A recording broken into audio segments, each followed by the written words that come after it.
우정이라는 말은 요사이 자주 듣기 어려운 말이지요. 하지만 여전히 친구는 기쁨을 주는 존재입니다. 최근 어느 결혼식에 참석했다가 어린 시절부터 함께 해온 친구가 결혼식 사회를 보면서 너무 기뻐하고 축복하는 모습을 보고 저도 기쁜 마음이 배가 되는 경험을 한 일이 있습니다. 어린 시절부터 20년 이상을 같이 성장하면서 서로의 인생을 옆에서 지켜보았던 친구들이 결혼을 하고 또 새로운 가족들이 친구가 되고 하는 모습이 성경이 보여주는 포도나무의 성장 과정처럼 느껴졌습니다. 나무가 자라서 가지가 또 생기고 또 가지가 자라서 뻗어나가고 열매를 잘 맺는 가지가 되면서 점점 풍성해지는 모습이 그림처럼 보이는 풍경이었습니다.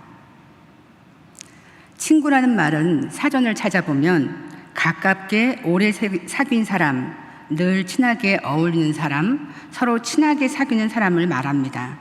벗이라고도 하지요. 하지만 요즘은 친구라는 용어가 무색해지는 일들이 참으로 많습니다. 최근 사회에 이목이 쏠려 있고 많은 의혹이 제기되면서 친구란 과연 무엇일까를 생각하게 하는 사건 때문에 일어났던 친구라는 존재에 대한 회의감이 그 순간만큼은 사라졌습니다. 오히려 저의 어린 시절 친구들이 그리워지는 시간이기도 했습니다. 제 삶에 함께했던 친구들과의 추억이 떠오르면서 그들이 잘 지내고 있기를 바라는 마음으로 기도하는 시간이기도 했습니다. 오늘 본문에서 예수님은 우리를 나의 친구라고 하십니다. 때로는 서로를 너무도 잘 알기 때문에 당황스러운 일들, 받아들이기 어려운 일들이 벌어지기도 하는 것이 세상 친구의 모습입니다. 그들과는 다르다고 할지라도 많은 경우 사람들 사이의 우정을 지키기도 버거운 우리가 과연 예수님의 친구라고 불림받을 수 있을까? 예수님의 친구가 되려면 하나님의 벗이라 칭함받는 아브라함 정도는 되어야 하는 거 아닐까? 스스로를 보면 한없이 부족해서 제자로서도 갈 길이 멀어만 보이는 우리가 과연 예수님의 친구라는 호칭을 감당할 수 있을까? 그렇게 떨리는 마음으로 질문을 하게 됩니다. 그렇다면 과연 예수님이 말씀하시는 친구, 우정은 어떤 모습일까요? 우정은 기독교 사랑을 표현하는 중요한 개념이고 믿음의 공동체 사람들의 관계를 위한 모범이 됩니다.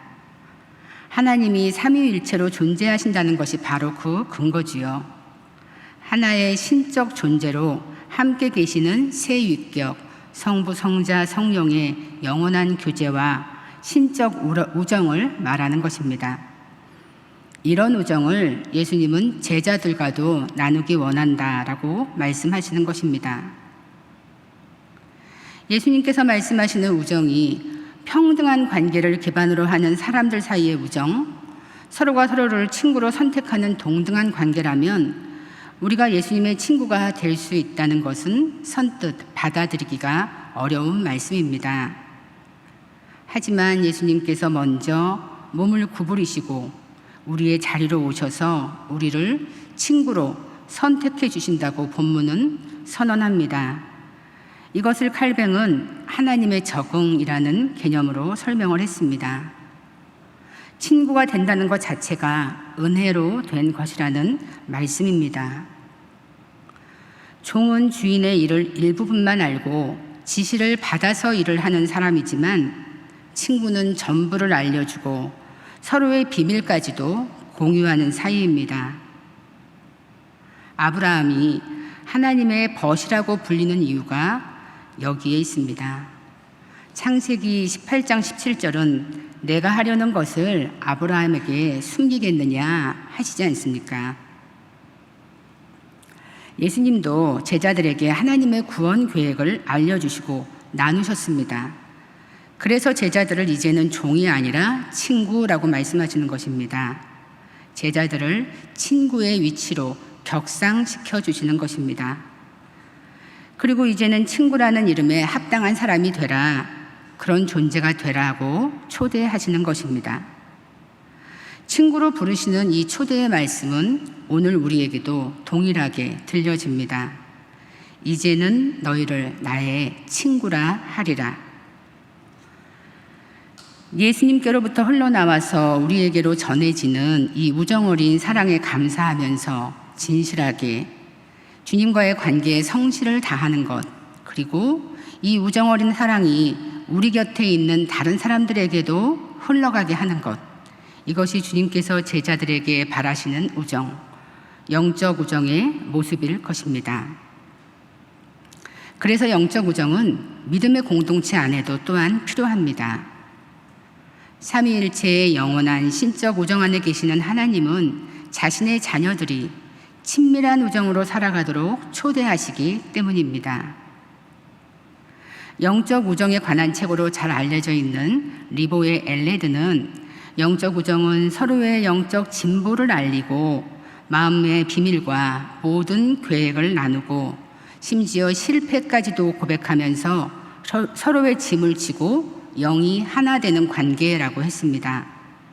그래서 하나님과 친밀한 관계는 사람들 사이의 친밀함이 커질 때 더 자연스럽게 경험될 수 있고, 또한 사람들 사이의 우정을 통해서 관계 맺는 능력이 자라갈 때 하나님과 우정의 사귐은 더 풍성해질 수 있다는 것입니다.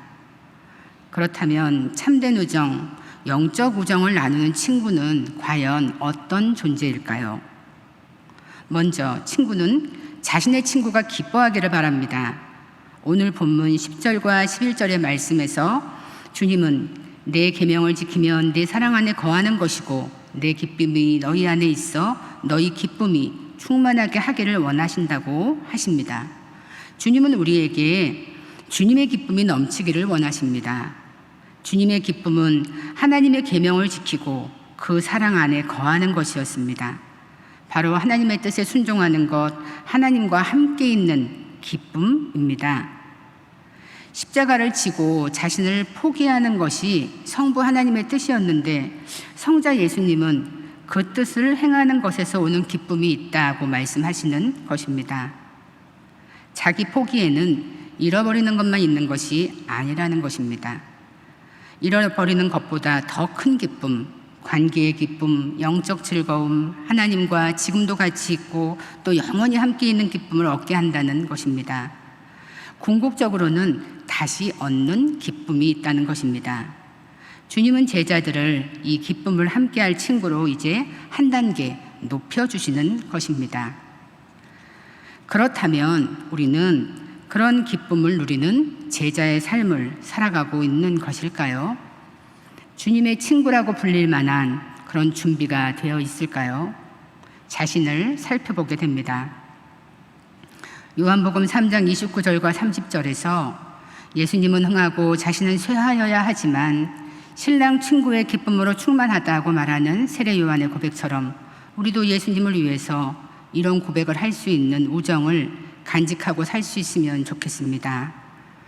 자신의 자아 실현보다, 아니 오히려 예수님을 위한 삶이 참된 자기로 살아가는 진정한 삶이라고 믿기에 내 삶이 신랑이신 예수님을 빛나게만 할 수 있어도 내가 그런 친구일 수만 있다면 나는 진정 행복하겠다, 이런 고백이 우리 생에도 계속되었으면 좋겠습니다.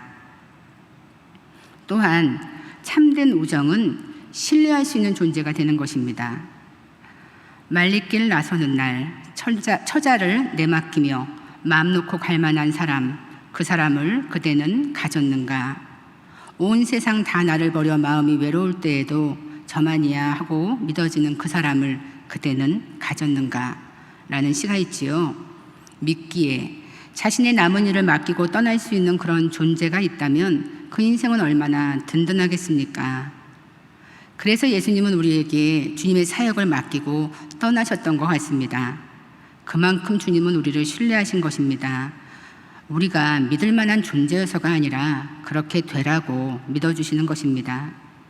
우리가 주님의 사랑을 받을 만한 무슨 자격이 있어서가 아니라 먼저 사랑하시고 선택하시고 믿어주시는 것입니다.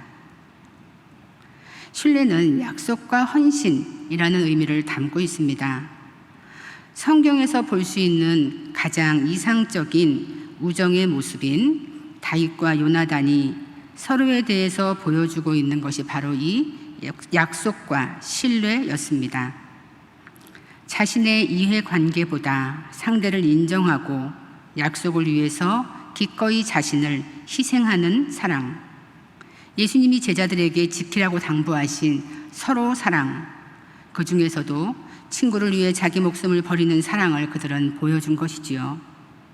그래서 C.S. 루이스는 참된 우정은 가장 질투가 적은 사랑으로 두 친구가 새 친구가 되는 것을 즐거워하고 새 친구는 내 친구가 되는 것을 즐거워한다라고 말했습니다.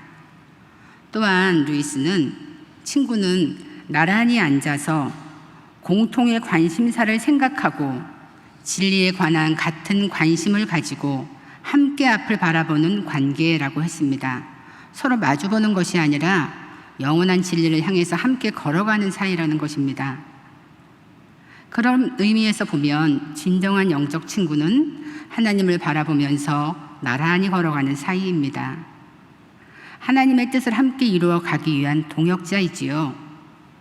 예수님은 우리 서로가 이런 친구가 되기를 원하십니다. 하지만 그보다 더 먼저 원하시는 것은 우리가 그리스도의 친구가 되는 것입니다. 주님이 불러주신 대로 주님의 사랑 안에 거하는 친구가 되라고 초대하시는 것입니다. 하나님의 현존 연습이라는 책에서는 이렇게 말하고 있습니다. 하나님을 홀로 있게 두지 마십시오. 찾아온 벗을 혼자 두는 것은 무례한 일입니다. 무엇보다 우리에게 먼저 다가오신 주님과 친밀한 교제와 성숙한 우정을 나누는 것이 우리 영성 생활의 첫째 목표입니다. 주와 함께 길 가는 것 즐거운 일 아닌가? 이 찬송이 들려주는 풍경이 바로 예수님과 나누는 참된 우정의 모습일 것입니다. 그래서 참된 우정은 서로를 보여주는 것입니다. 자신들의 영혼을 보여주고 고통을 털어놓는 것이 친구입니다. 그래서 주님은 우리에게 인류의 구원 계획을 나누어 주시고 자신의 죽음을 알려주시고 고통 중에 계실 때 기도를 부탁하셨습니다. 우리가 예수님과 참된 우정을 나눈다는 것은 예수님의 기쁨과 슬픔에 공감한다는 것을 말하지요. 공감한다는 것은 다른 사람의 경험을 자신의 것처럼 느끼면서 상대방의 감정에 적극적으로 참여하는 것입니다. 누군가에게 깊이 공감할 수 있다는 것은 그 사람이 나와 아주 깊은 관계일 때 더 그렇겠지요. 부모가 자녀의 아픔을 보면 자기 아픔처럼 느끼는 것이 그 이유일 것입니다. 우리가 예수님과 깊은 우정을 나누는 사이라면 우리는 예수님의 마음에 공감하는 사람이어야 합니다. 그랬을 때 예수님의 일이 나의 일이 되고 예수님의 사역이 우리의 사역이 되고 주님의 눈길이 머무시는 곳에 우리의 눈길도 머물게 되고 주님의 손길이 닿는 곳에 우리의 손길도 닿게 됩니다. 자신의 속마음을 나눌 친구가 없다고 느낄 때 참으로 외롭죠. 그런 외로움을 느낄 때 우리에게 주님이 계시니 얼마나 감사한지 모르겠습니다. 얼마나 든든한지 모르겠습니다. 그런데 그런 주님으로부터 배운 사랑을 다른 사람들에게 흘려보내는 우정의 나눔을 할 수 있다면 얼마나 더 행복한 일이겠습니까? 그것이 바로 영적 공동체인 교회의 존재 이유일 것입니다. 자주자주 말씀 안에 즐거이 머물고 그 속에서 만나는 주님과 더 깊이 친밀한 우정으로 교제하면서 제자들 간에도 우정을 나누며 세상을 위한 거울로 서 있으라 이러는 말씀이지요. 우정과 관련하여서 아우구스티누스는 공동체로 함께 살아가는 사람들은 서로 사랑하는 것과 동시에 서로 존경하라는 규칙을 제시합니다. 상호 존경은 서로의 존재 안에 있는 하나님을 공경하는 것입니다. 그리고 상호 존경이 있을 때 공동체의 화목이 보장됩니다.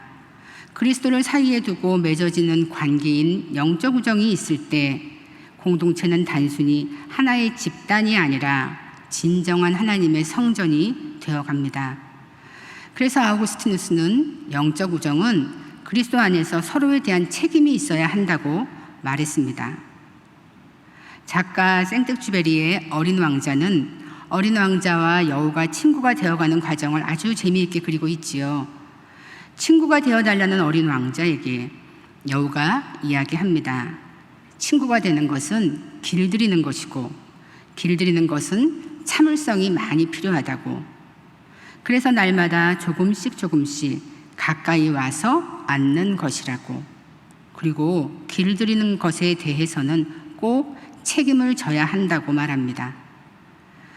그래서 영적 우정은 서로 어려울 때 힘이 되어주고 다른 사람이 비난할 때 등 돌리며 외면하지 않고 함께 있어 주는 것이면서 때로는 서로가 바른 길을 가도록 올바르게 권면해주고 이런 권면에 마음 상하지 않고 자신을 다듬어 가는 애정 어린 충고로 받아들이는 것, 바로 서로에 대해서 책임지는 것입니다. 그래서 책임진다는 것은 서로가 그리스도의 형상으로 변화되도록 돕는다는 것을 의미합니다. 그렇다면 예수님과의 우정을 키우는 방법은 무엇일까요?